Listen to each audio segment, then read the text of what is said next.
Alright, here's a short video of the 1993 Yamaha waveblaster. Here's a trailer. It's all galvanized. The wheels and tires pretty much look brand new on this thing. The tires still have the little nipples on them. The trailer and overall is in really good condition. The back of the ski. The ski itself is in just about mint condition. It's probably one of the nicer wave blasters that you'll ever see. The whole time I've been sitting out here cleaning it, I've been debating on whether or not I want to actually get rid of it or not, but I've been wanting a 250R for a long time too. As you can see on the seat, maybe you can see, there's little near that fly there, and that kind of gives you a perspective of how small it is, but there's really little black dots. It almost looks like oil dots or something. You'd be sitting on that and never be able to notice it. The handlebars are UMI racing handlebars, and that's why they're so easy to move. See how easy it is to move? Most handlebars so there's a it's still a little bit wet. I just tried to blast it off since it's been sitting over there in the grass for a little while, but the shine on it is very, very nice. You can see my reflection in there. There's one little chip around here. Here you go. Little chip here, and a little chip here.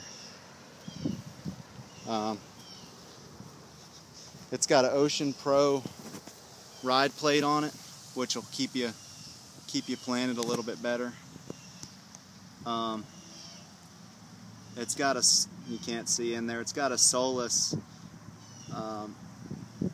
stainless steel prop inside of there. It's a really expensive prop upgrade. Let's see here. On this, usually you can go on-off reserve right here, but since the motor is such high performance, it needs more gas. So it's actually tapped into both on and reserve, and the reserve and the on are at the same level. We dropped the on down to the same level as the reserve. Here's a latch, real easy to open up. This is another little addition we put on here, and this is to help you grab it and pull yourself up when you're in the water. You just slip the seat off. There's the battery. It doesn't look like much, but it's actually about $120. It's one of those Magma Power or something. It's a gel cell battery, AGM, excuse me, battery. Here you can see. Usually this would be where like you could see a huge difference, but the color's pretty much the same, which shows that this thing's been very well cared for. Pop this guy open.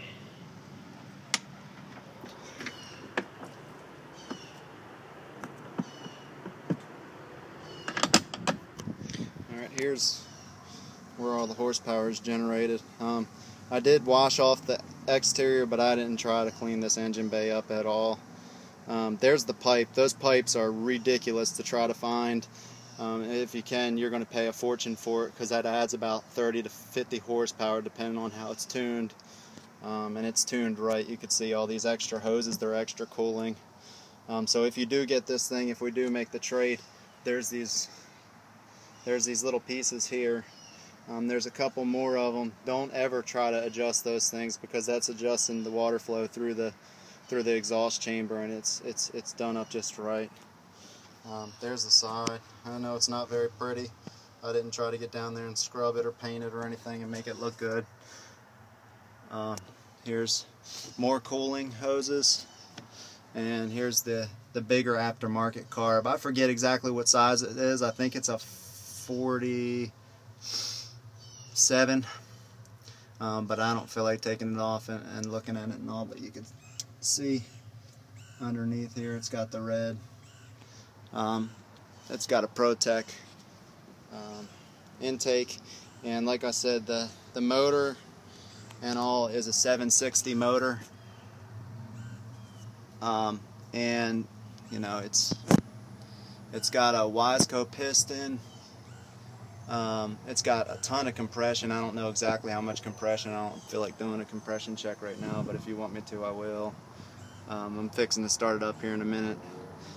And you can see back there, that's where the primer is. Instead of having a choke on this thing, we got a primer, so you just prime it up so it'll start a little bit easier. Because since it is such a race ski, as you can see right here, got both of the filters right there. They're going down and they're both feeding at the same time, and that's where your primer is. But since it's a race ski, it's a little finicky to start the first time of the day. You'll see in a minute, because I hadn't been trying to start it or anything out here. I just washed this thing down. So again, the outside of it. Let me see if I can reach up here and hit this button and kind of give it a little bit of gas while it's sitting. It's up pretty high.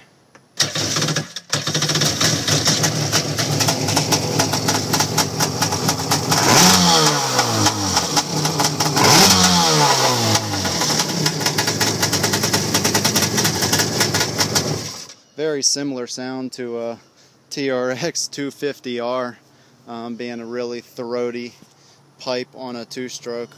Mixing at 50 to 1, so if I forget to tell you exactly what the mixing rate is, it's 50 to 1, and there you have it. Oh wait, underneath here, this is the rest of the UMI steering, and this is what makes it so nice. It's all ball bearing and it's all stainless steel, and it's seamless, and it's good for wave jumping and whatnot. So yeah, here it is. I'll post this thing on YouTube. You can check it out, hit me back, and see you tomorrow.